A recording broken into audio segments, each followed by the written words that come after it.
आप सभी को नमस्कार। मैं doctor Neena, lecturer first aid from Saint John ambulance.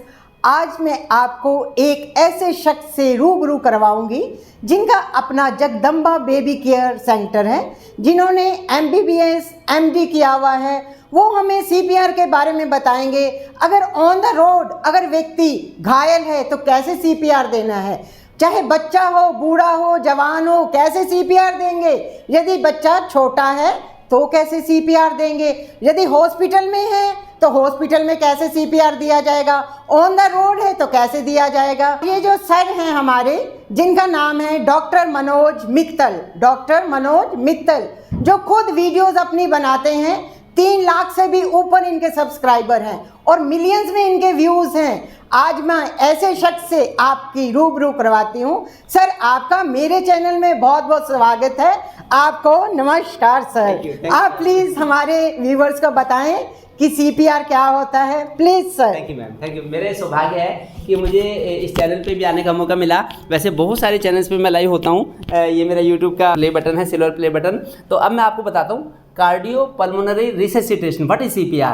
देखिए, कभी भी किसी को अचानक कोई बेहोश भी हो सकता है, कोई कहीं गिरा हुआ मिल सकता है आदमी, किसी की जो पता नहीं लगता कि इसमें सांस है नहीं है, दिल की धड़कन है नहीं है, चाहे बच्चा हो, बूढ़ा हो, जवान हो, घर के अंदर हो, बाहर हो, हॉस्पिटल में हो, कहीं भी ऐसा हो सकता है। तो उसको कैसे हैंडल करें।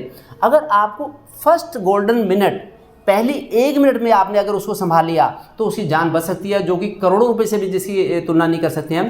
कैसे हम उस जान को बचाएं, किसी भी जान को जो जान जाने वाली है, उसका मैं भी आपको बताता हूँ, तरीका बताता हूँ। बच्चे के लिए भी बताऊँगा मैं स्टैंडर्ड प्रोटोकॉल, और बड़ों के लिए भी स्टैंडर्ड प्रोटोकॉल बताऊँगा।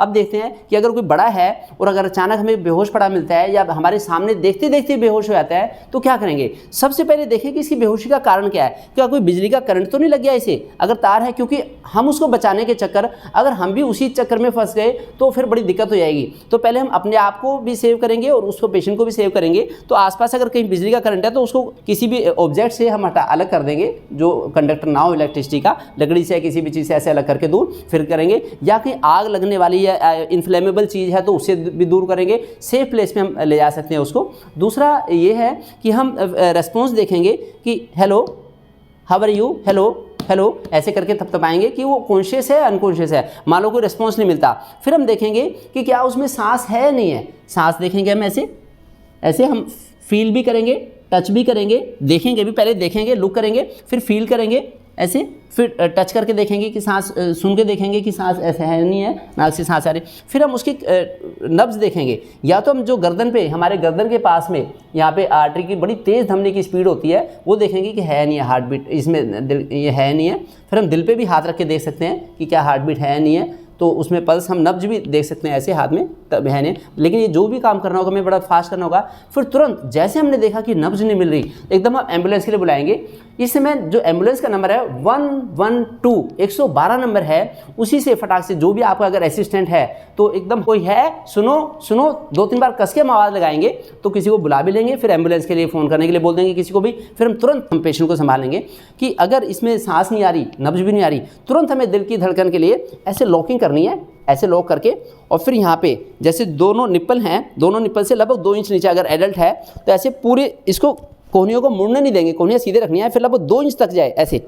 देखिए ये डमी है, ऐसे ऐसे ऐसे ऐसे 30 बार ऐसे करेंगे, लगभग आधी सेकंड में एक बार, और 15 सेकंड में 30 बार ऐसे कर देंगे। इससे क्या होता है, ऐसा करने से, ये देखिए ये है चेस्ट का वॉल्ट है, ये बाहर की लेयर है, इसके नीचे हमारे लंग्स हैं, लंग्स के नीचे हमारा हार्ट है।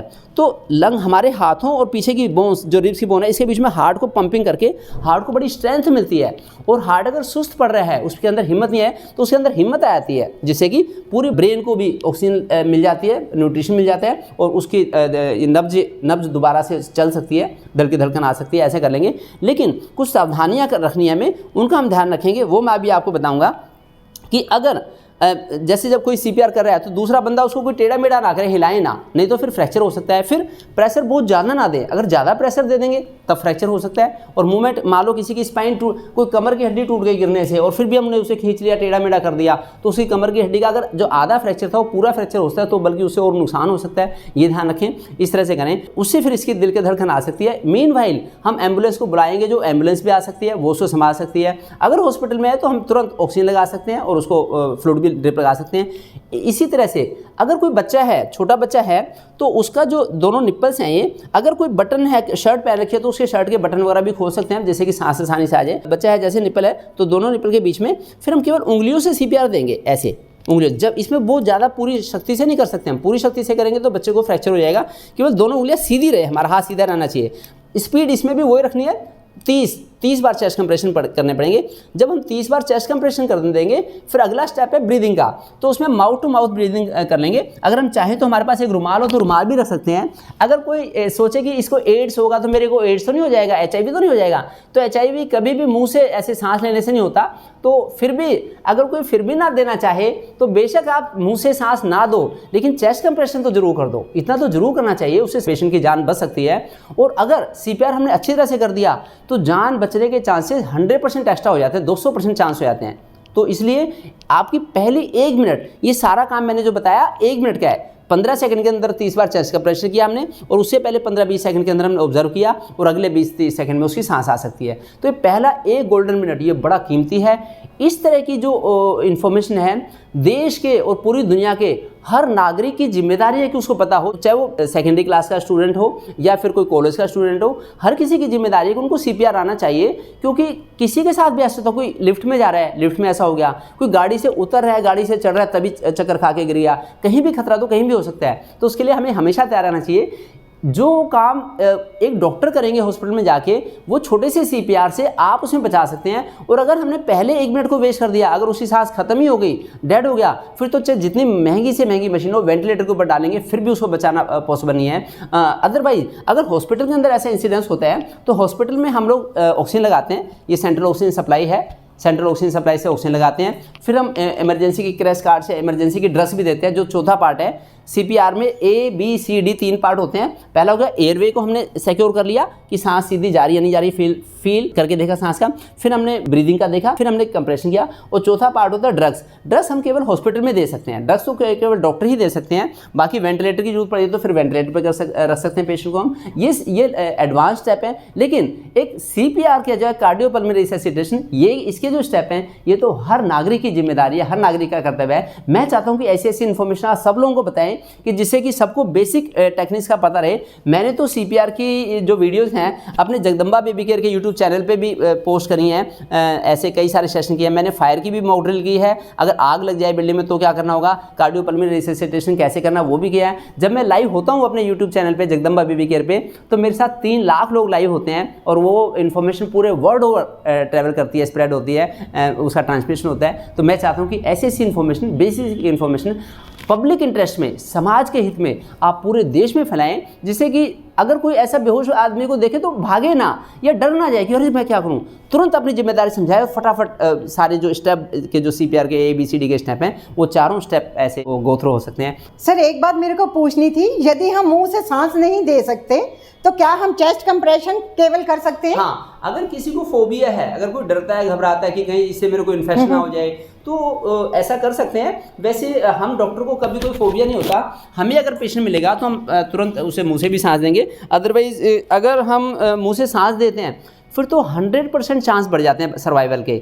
और अगर ऐसा नहीं करते तो कुछ तो चांस बचेंगे। नहीं करने से कम कंप्रेशन करना भी अच्छा है। लेकिन अगर ऑलरेडी उसमें ब्रीदिंग, उसमें हार्ट बीट है और नब्ज जा रही है, फिर हमें कंप्रेशन नहीं करना, चेस्ट कंप्रेशन नहीं करना, फिर हमें एम्बुलेंस को कॉल करके और फिर उनको हैंड ओवर करना है कि जिससे कि उसका फाइनल डायग्नोसिस बन सके और ट्रीटमेंट हो सके। सर इसकी स्पीड कितनी होगी? इसकी स्पीड होनी चाहिए लगभग 1 सेकंड में 2 बार, हाफ सेकंड में 1 बार, तो लगभग 30 बार हम ऐसे चेस्ट कंप्रेशन करेंगे, ऐसे लॉक करके हाथ को, और इसमें हमारी कोहनियाँ नहीं मुड़नी चाहिए, तो ऐसे करके तो लगभग हम 100 टाइम भी ऐसे कर सकते हैं। 100 से 120 बार ऐसे 1 मिनट में कर सकते हैं, ऐसी स्पीड से 15 सेकंड में लगभग 30 बार ये स्पीड होनी चाहिए। चाहे बच्चा हो, चाहे इन्फेंट 1 साल तक का हो, 0 to 1 ईयर, या 1 ईयर to 8 ईयर्स तक का हो। 3 कैटेगरी बनाई है हमने CPR के लिए। तीसरा है कि 8 ईयर से बड़े, वो लगभग जो एडल्ट के इक्विवेलेंट होते हैं। तो सब में लगभग स्पीड हमें ये रखनी है। लेकिन जो डेप्थ ऑफ कंप्रेशन है, जो एडल्ट्स हैं उसमें हमें करना है 2 इंच तक ऐसे डेप्थ, और जो 1 साल से 8 साल तक का बच्चा है उसमें हमें केवल एक हाथ से करना है, क्योंकि वो ज़्यादा प्रेशर को बियर नहीं कर पाएगा, है ना। तो इसमें हम एक हाथ से करेंगे ऐसे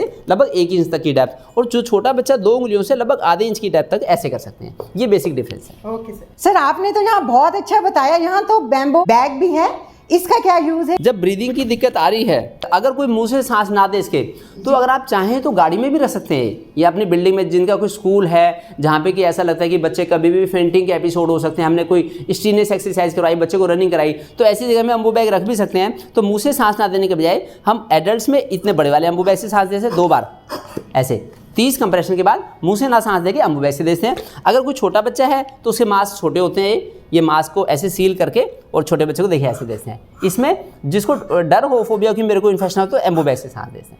हर 30 कंप्रेशन के बाद में 2 सांस 2 पफ ऐसे पफ दे दिए, इससे होता है। और अगर ऑक्सीजन अवेलेबल है तो यहाँ पे ऑक्सीजन भी पुट कर सकते हैं, है ना, ऑक्सीजन का पाइप सेंट्रल पाइप से कनेक्शन करते हैं। तो एम्बू बैग रखने से और ज़्यादा सेफ्टी होती है। जितने की इंसिडेंट्स फायर के होते हैं उतने ही इंसिडेंट्स फेंटिंग के भी होते हैं जगह जगह, तो इसलिए जितने फायर एक्सटिंग्विशर लगे होते हैं बड़ी बड़ी बिल्डिंग में, तो ऐसे ही अगर एम्बू बैग भी रखने तो ये भी एक सुझाव है। सर का बहुत बहुत धन्यवाद मेरे चैनल पे आने के लिए। सर का इतना बिजी शेड्यूल रहता है, बहुत सारे बच्चे इनके पास आते हैं ट्रीटमेंट के लिए, फिर भी सर ने समय निकाला। किसके लिए निकाला? हम सब व्यूवर्स के, ताकि समाज की सेवा हो सके। इसके लिए मैं सर का अपने दिल से धन्यवाद करती हूँ। बहुत बहुत सर का धन्यवाद। मैं चाहता हूँ कि मेरे से ज़्यादा बड़ी रेस्पॉन्सिबिलिटी तो व्यूअर्स की है। व्यूअर्स ऐसी चीज़ को पेशेंटफुली सुनते हैं, देखते हैं। अगर वो लोग सारे इन्फॉर्मेशन सब लोगों को स्प्रेड करेंगे तो कुछ ना कुछ लोगों की जान बच सकती है, इतना डेफिनेट है। और किसी की भी जान बचाना, भगवान के काम में हिस्सादारी करना है, तो भगवान की रजामंदी में हमारी रजामंदी होनी चाहिए। अगर हम किसी की जान बचाने में हम जरा सा भी काम आ सकते हैं तो हमारे लिए गर्व की बात है। Thank you. धन्यवाद। धन्यवाद। धन्यवाद जी।